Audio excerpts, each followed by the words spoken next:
Hey, Magic fans, welcome back. This is your captain speaking here on Captain Clyde's MTG, and we're back for more investing news.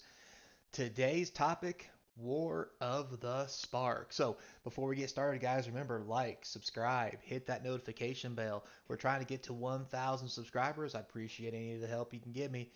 And as always, if you've done everything you can to subscribe and like, and you still want to support the channel, check out links in the description to eBay, the Patreon, and even my email. If you just want to reach out and have some questions, I'll personally get to them and answer you whenever I get a chance. So, without further ado, let's get into it.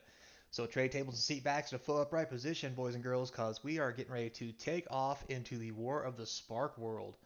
And what does that mean? It is a world full of planeswalkers. That is right.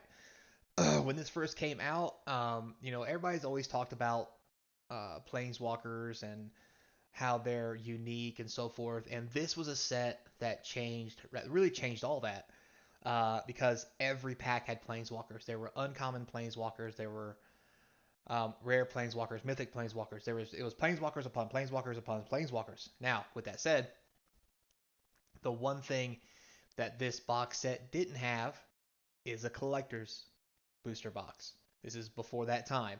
Because if these things had collector booster boxes, they'd probably be worth a small fortune. Why is that? Well, War of the Spark just came out in 19. It's only 3 years old, and we're talking about a product that's already doubled in price. That is insane for a standard product in current Magic. So, before we get too far into it, let's take a quick look at how it got rolled out.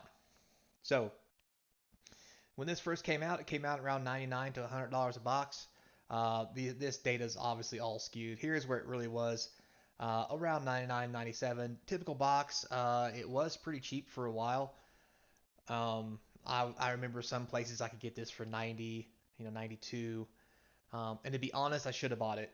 I really should have. So, cause after War of Spark came out, this is when the pandemic started hitting.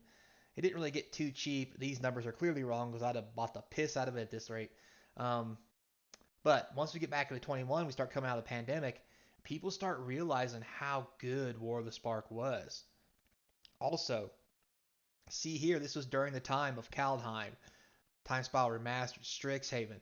This was some bad. I mean, Time Spiral is great. Don't get me wrong, but Zendikar Rising. These were bad times for Magic. Not only for the pandemic, but people didn't like the card power or what they were doing.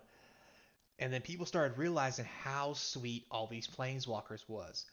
And then look at this. The price just immediately starts climbing out of nowhere as the boxes start coming off the market. All the way up into the 160s, peaking out a close to 190. It comes back down here. You can see the market's running about 155 with an average of 175. It's been playing out, slowly getting higher and lower. There's some ups, there's some downs. But as you can see, at the current market level, this box is around 162 between 174. um, I mean, this is almost doubled in price in a matter of 3 years. And this is not a collector box. This is your basic standard box. So we've talked before about the. Actually, we haven't really talked about the different ages of Magic. Maybe that'd be a good video for me to talk about, and we'll get into that later. But basically, this is before collector boxes. Um, so there's no set boxes either, obviously, because collectors came out first, then set.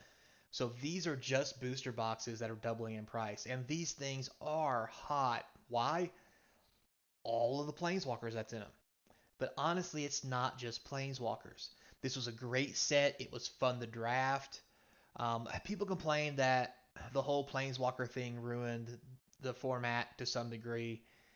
And I'm going to be honest with you, I always take that with a grain of salt because every new set that comes out, there's always a group of individuals, myself included sometimes, who are like, oh, this is ruining the format. I don't like it, blah, blah, blah.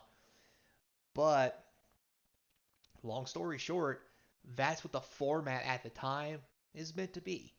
And I'm going to be honest with you, looking back now, this was a fun format.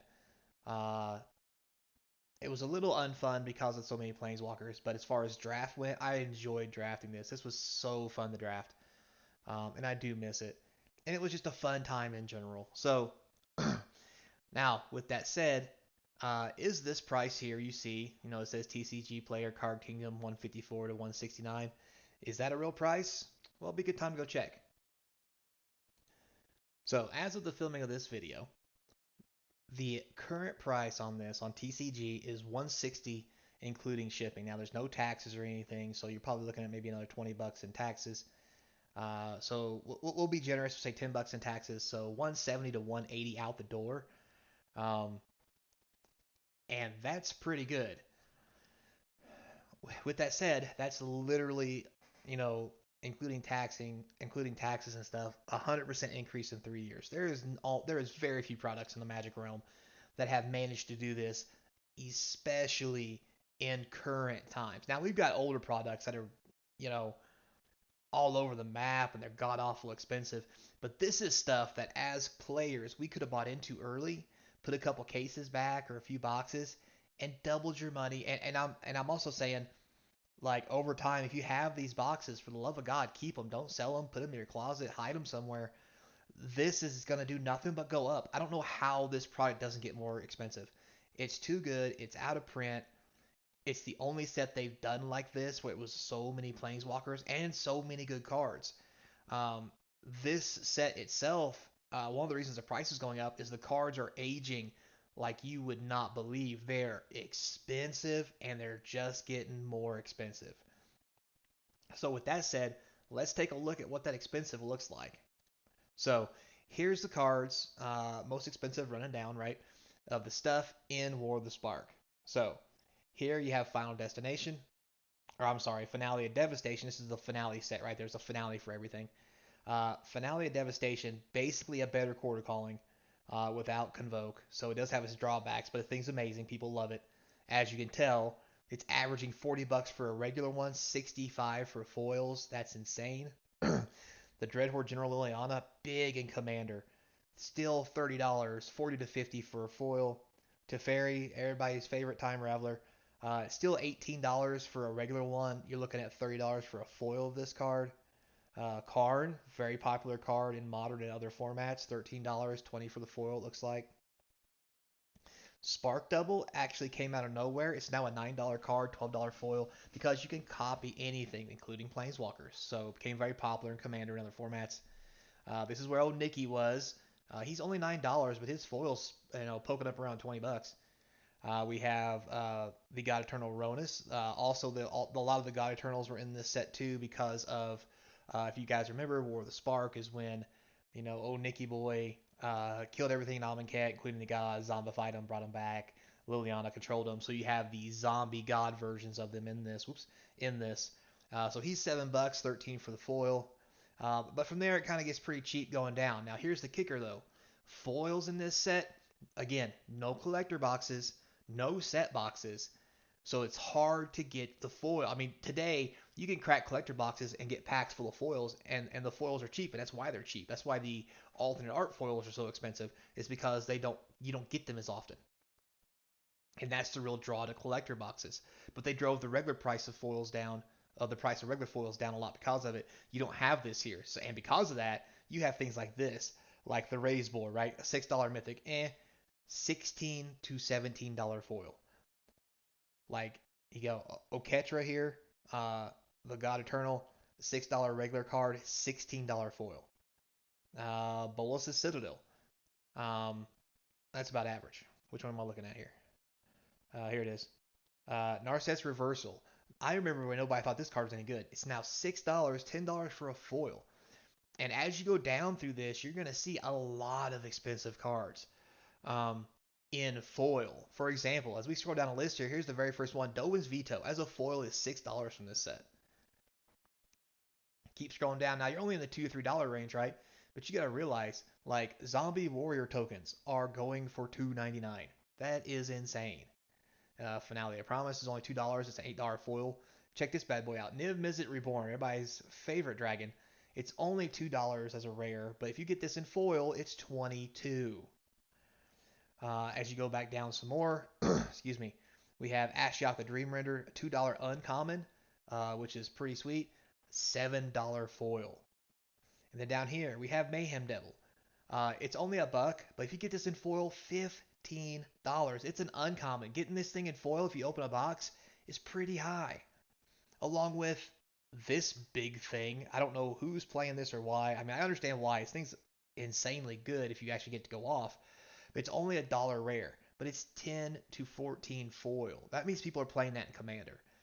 I mean, this is a Commander deck, the Evolution Stage. $1 uncommon, $10 foil. Again, Krenko, 10th Street Kingpin, dollar regular, $10 foil. Narset Parter of Veils. Let me tell you the story of one of the best uncommons ever to come out of recent Magic. $1 for this uncommon, $14 foil. I mean, wow. And again, as you keep going down, you'll see like all these are cheap, right?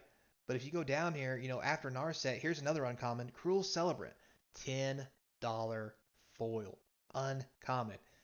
Emergency Zone. I don't know what to say about this other than it must be big in Commander because this thing is less than a buck. The foil is $15. What? So going through this set, I mean, the odds of you getting some of these foils, especially since all these expensive foils are uncommon, are extremely high. And if you happen to hit one of these cool rare foils, I mean, it's easily going to pay for the box. I think this box is drastically underpriced right now, and no one's realized it yet. And someone's getting ready to. Well, I just realized it, and I'm going to go see if I can find some of these cheap. So, with that said, should you invest in this? Definitely. This is part of Magic's last great era before collector boxes, which is going to make this stuff expensive. Uh, yeah, this is a home run investment. If you got the time and money to use it to invest, I would definitely put some money in this. If you got some in the closet, by Joe, save them because this is just going to be gold in the coming years. So, with all that said, guys, thanks for watching. Until next time, be kind. And as always, I hope to see you across from the game table.